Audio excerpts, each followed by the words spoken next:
Bem, como era esperado, foi aprovado pelo Senado por uma votação de 58 votos a 18. Foi aprovada a escolha do presidente da República, feita no nome de Cristiano Zanin, para o Supremo Tribunal Federal. O presidente fez a escolha e a escolha foi aprovada pelo Senado.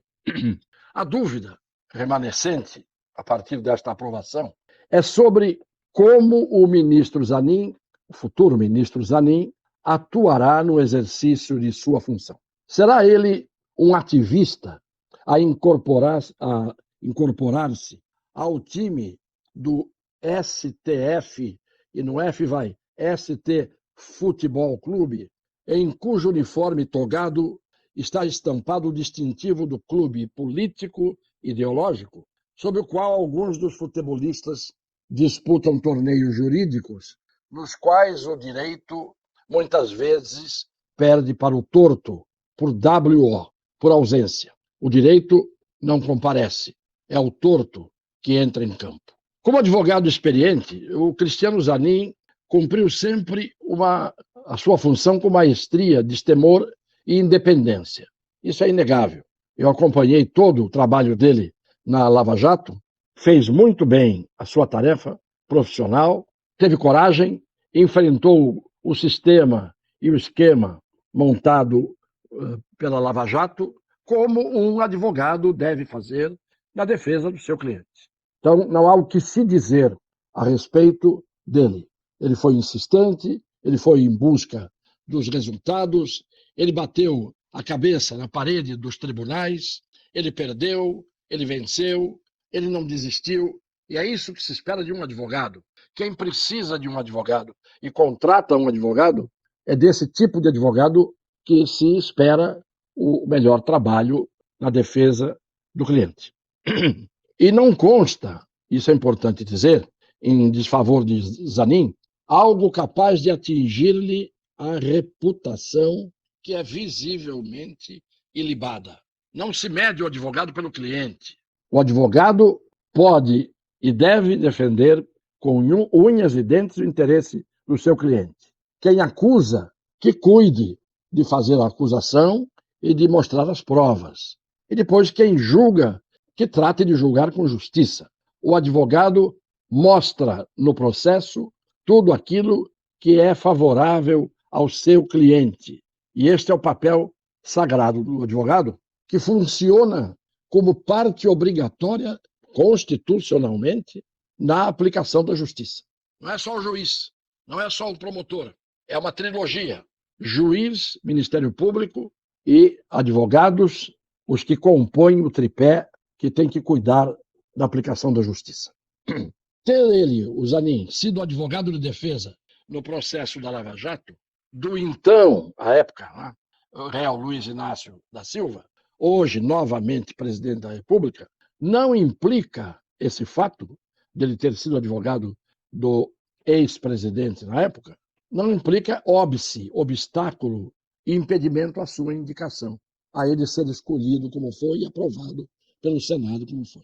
A regra da Constituição outorga ao presidente da República o direito exclusivo de poder escolher os ministros do Supremo Tribunal Federal e também os do Superior Tribunal de Justiça, STJ, os quais, esses ministros, devem ser dotados, diz a Constituição, de notável saber jurídico e de reputação, conceito, reputação ilibada.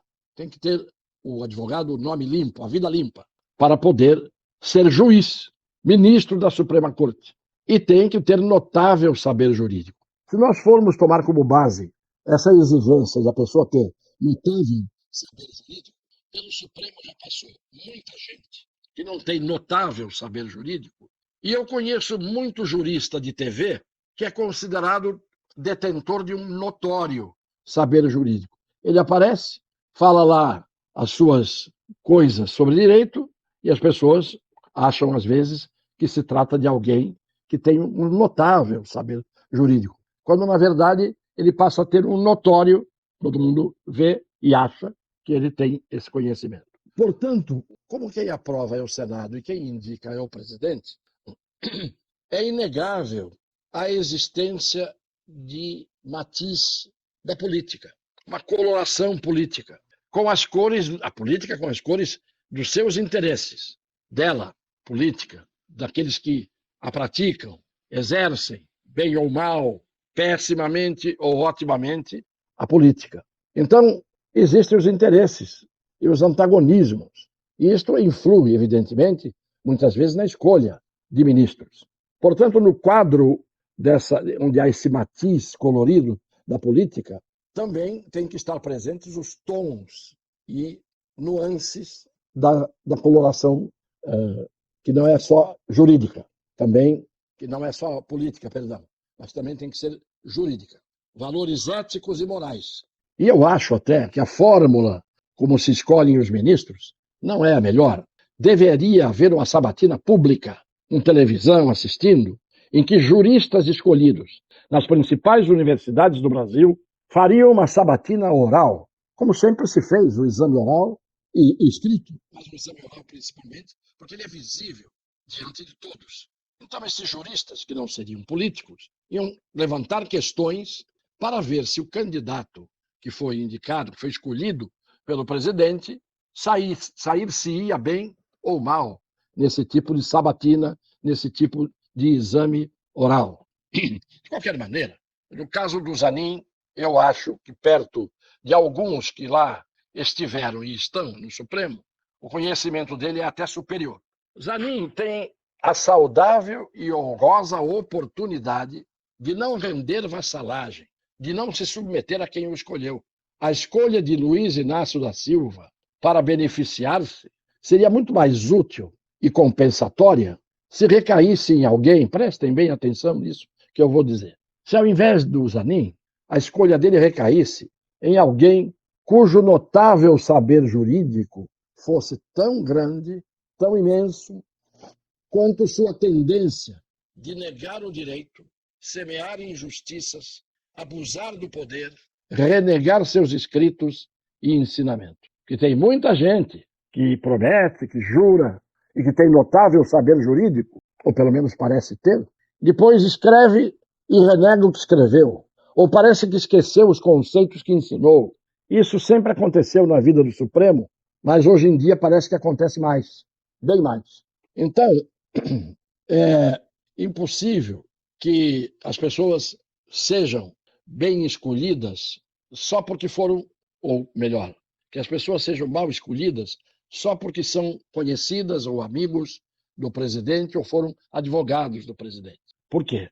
Porque a forma de atuar de Cristiano Zanin na defesa de Luiz Inácio da Silva, com zelo e coragem profissional, era muito mais difícil àquela altura, na Lava Jato, a forma dele atuar, como ele teve que fazer o trabalho ali, do que hoje alguém chegar e execrar a Lava Jato, que tomou o formato ou incorporou a figura do cachorro morto.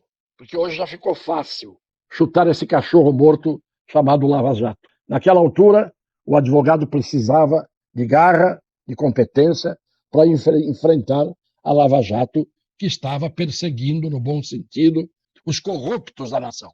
Não todos, infelizmente, mas muitos. Seria bom que todos caíssem na rede e que dela não saíssem e não escapassem. Portanto, como conclusão do que eu estou dizendo, o seu Cristiano Zanin não deve nenhuma gratidão, não deve absolutamente nada a quem o escolheu, ao senhor Luiz Inácio da Silva. Ele não deve nada. Por quê? Ele foi escolhido pelo seu trabalho profissional bem feito. Portanto, ele é o credor. Ele não é devedor do presidente que o escolheu. Ele é o credor. Ele fez, em favor do presidente, a melhor defesa e, às vezes, talvez um milagre de conseguir livrar o presidente daquilo que incidia sobre ele. Portanto, o senhor Cristiano Zanin não tem nenhuma retribuição a fazer. Então, ser hoje, a partir do momento em que ele assumir, se ele for um mau ministro, parcial, se ele for injusto, se ele for ignóbil, se ele for como outros foram e são, muitas vezes, devendo muito em relação ao cargo que ocupam, ele iria macular, manchar o seu nome, como alguns o fizeram e fazem. Ele não precisa, ele tem tudo para entrar para a história como um grande ministro. Primeiro, porque ele não deve favor a quem o escolheu. Quem o escolheu é que deve a ele o fato de ser defendido por ele, Zanin. E ele iria conspurcar uma carreira como advogado que teve até hoje, agora coroada com o cargo de ministro, se ele for um mau ministro, para ajudar ou colaborar com as ilegalidades, com as inconstitucionalidades, com o abuso de poder, com a quebra das regras constitucionais, com o aviltamento das leis. Ele não deve fazer isso. Eu, pessoalmente, tenho essa esperança de que, exatamente por ter sido um advogado de peso, de nome, de garra, que cumpriu o seu dever, ele sabe muito bem que ele é credor do seu cliente e não devedor do seu cliente. Portanto, eu acredito que ele deverá exercer com a mesma intensidade, independência e coragem com as quais fez as defesas de seus clientes, fossem eles quem fossem, ele deverá exercer o cargo de ministro neste mesmo nível. Tomara que seja assim, porque ele iria dar exemplo a muitos que juraram fidelidade à Constituição e a traíram de uma forma absolutamente vergonhosa. A todos, compartilhem, comentem, digam de onde vêm os comentários e um beijo no coração de todas as pessoas de boa fé.